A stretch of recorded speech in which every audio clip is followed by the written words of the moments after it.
Екі дос пен аю ертегісі. Бір күні екі дос орманда келе жатады. Кенеттен алдарынан бір аю шыға келеді.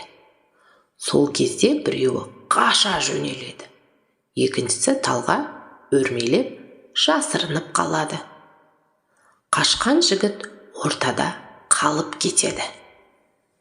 Алайда не істерін білмей тұрғанда ойына: өлген адам сияқты жерге еті бетімен жата қалсам, бәлкім құтылып кетермін, деп жерге жата қалады.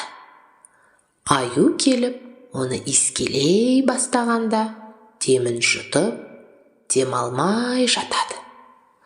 Аю кеткен соң, талға өрмелеп кеткен досы төмен түсіп, досының қасына келіп, күліп: «Айтшы, аю сенің құлағыңа не деп сыбырлады, дейді.